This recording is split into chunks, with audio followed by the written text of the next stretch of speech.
problem with Terry, which I soon found out, is that he needs a writer desperately, because he insists on doing everything, as we all know, and he insists on writing and overwriting until it sounds terribly pretentious. Mercy was a word. I never thought I needed it. Or not as much as other people do. Terry gets terribly involved in sort of poetic shots, and if he comes onto it, which are gorgeous, they're paintings, all of them, but he gets lost in that, and the stories get diffused. Oh, I told him, I said, you're so boring, you get into ruts. I said, you've got to get yourself a writer. It has become self-evident that Terrence Malick is one of the quintessential examples of an auteur filmmaker, one that has influenced cinema's landscape undeniably. Malick is making films in his very own way, and I think has influenced every generation that's come after him immensely, more than almost anyone else. I think he's had a really, really big impact. You can see the influence with top mainstream directors such as Christopher Nolan in his film Inception, along with Ryan Gosling's directorial debut, which he made soon after collaborating with Malick. And Zack Snyder's Man of Steel has a handful of shots that evoke Malick's style. The aesthetics in Malick's films are gorgeous, transfixing, and the often used word poetic. The camera work and editing composition lend to that beauty. But one question comes to mind. Has Malick gone far too long for these past 2 decades by telling stories that are stemmed, abstract, and freeform without a traditional story or script? We came in the morning to shoot that film. He started handing out pieces of paper and he said, here's one for you. And I looked at the piece of paper and it said, there's no such thing as a fireproof wall. And I said, is this my line? Do I say this? Or is this my subtext? And he said, I don't know, it's just something to think about. The scenes he would come up with, he would tell us the last minute. And it's refreshing because you never know where you're going. And in a way, if some people it might scare, not knowing where they're going, it excites me. Like, amazingly. I love that. I love not knowing what I'm gonna do. The only thing that I knew was that I played this girl named Helen, and that was it. And actually, to be very honest, she was a singer on the first couple of pages that I read, and then all of a sudden she became a model, and then she became a dancer, and then she became a spiritual, a guide of sorts, and then I realized she's everything, whatever she wants to be. Yeah, and that's who we are as human beings. We're so many things all the time, always in flux, always changing. What the hell?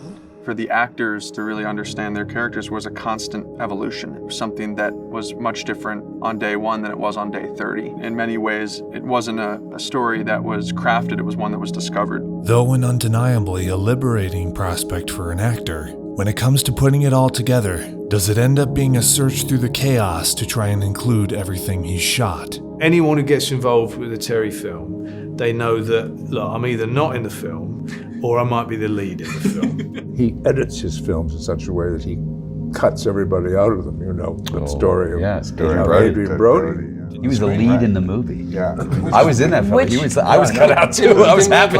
Thin Red Line? He was the lead in the movie. No. He went to the premiere. Yeah. And they didn't tell him? They didn't tell him. I think he found out maybe at the junket when they said, and what part are you?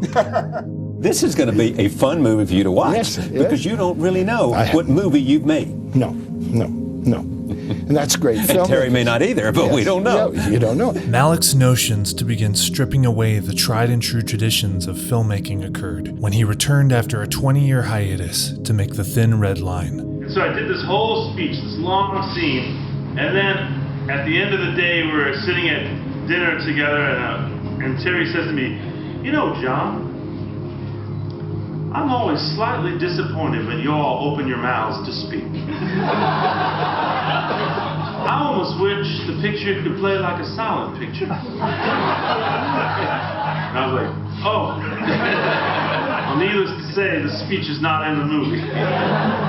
The Thin Red Line is a unique contemplative look at war and what effects it has on characters. His next film, The New World, takes the classic Pocahontas story and shines it through Malick's visual perspective, all the while presenting an untouched landscape of America, which makes you feel like you're going back in time. These two films, which I consider his best, hold a fine balance of his meditative reverie moments and traditional engaging movie making. But that balance was gradually lost. We improvised as if we were at a party walking around in the Hollywood Hills for about 11 hours. We'd never stop. In the final film, I say a sentence and a half.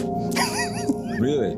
Sometimes they would just give us GoPros and say, okay, go shoot a scene. And then I'd hand back the GoPro to Terry or Chibo and see if it ended up in the film. This balance was lost so much that when filming took place, actors were told to convey their dialogue through facial expressions or body language. And when they did speak, there are times when dialogue is muted.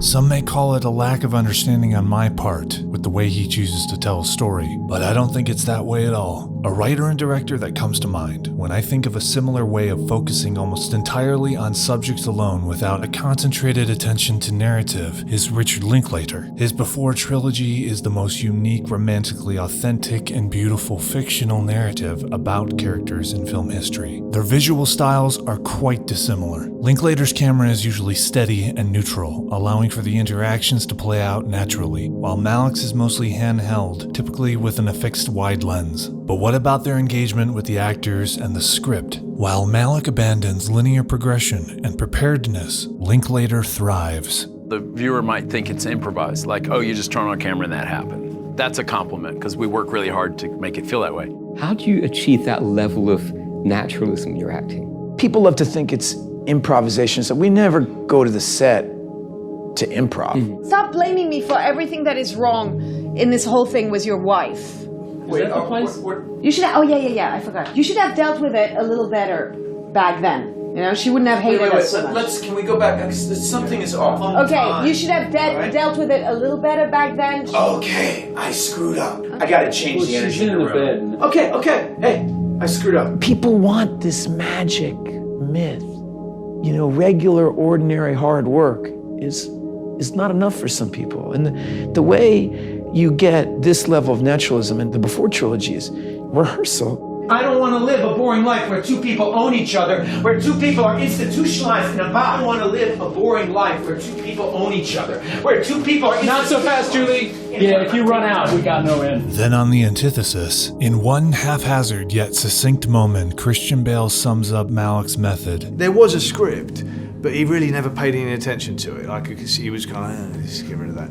You know, let's just do this instead. And then gradually just coming to a point where he kind of says, well, you know, what do you think? And I actually do something. I'll just give you kind of character description and then just, off you go. This kind of filmmaking doesn't allow for intentional art. It invites chance to take over the outcome. Some may say it isn't right to question Malick's ways of making films. After all, he has been doing it sporadically through 60 years. Then I would present a wonder. How have his recent films been received? Well, with each consecutive movie, reception has gotten worse. Has the culture changed, or has he? Now, the film that inspired the making of this video is Song to Song, which I believe was the peak for critics and audiences when it comes to Malick's increasing abstract style. It basically has Terrence Malick following beautiful people in beautiful houses, whispering about their emotional lives, whilst dancing, doing spontaneous ballet amidst flimsy curtain, laughing out of context, paddling in the sea, attending upmarket parties, piggybacking, lots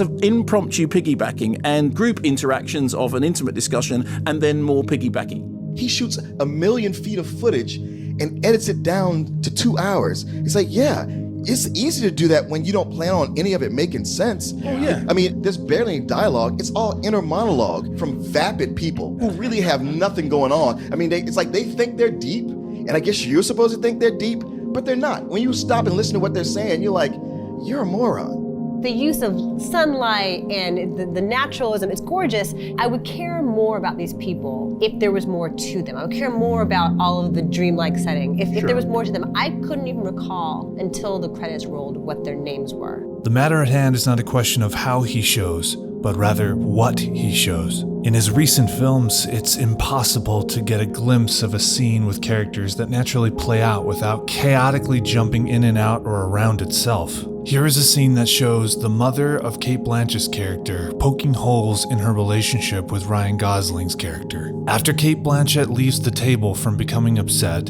a confrontation begins to build. What'd you do? She's the wrong person for you. I'm sorry? It's wrong.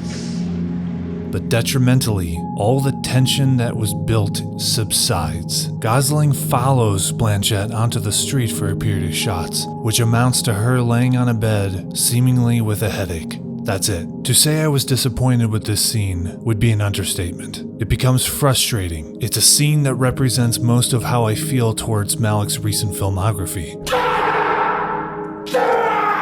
Look, I think he could impeccably execute, a more traditionally scripted film and with different goals, but it doesn't interest him right now. He's like, he just can't bring himself to do that. He feels bored with it. For me, it peaked when I sat down in the theater to watch A Hidden Life, a 3-hour film about a conscientious objector during World War II, a story that would be rich in drama and tension. I fell asleep halfway through. He's breathing, but I'm responsive. Go ahead and roll EMS. You know the guy from American Beauty, the kid who's filming the paper bag, and he's like, that's so beautiful. I think Terrence Malick was that dude, right? Like, he grew up to be Terrence Malick. He wants you to start before you feel like you're ready. He wants to have those accidents. He wants to have those pauses. And he's genuine when he says, look, here you go. Maybe you can say these lines. Maybe there's a couple of lines here that, you work out your own version of it. But if you don't feel like it, forget it. You've got to feel it. Malick's latest film was shot in 2019, which will chronicle portions of Christ's life, has been in editing for 5 years. Only time will tell if Malick decides to make a visual poem or a comprehensible narrative. We need a miracle. There's no rules to cinema. It's wide open. And the question is, can you make something that has something to say? A paradox. I admire and respect Malick as another creative, quick to see the beauty through his lens, while at the same time, the question remains, what if Malick decided to actively make a structured, realistic portrayal to the narratives of his movies? This very question is in line with his intentions, to bring authenticity to his films. His earlier projects certainly had more shades of that. I see now the intention is not only to admire his films, but to love them.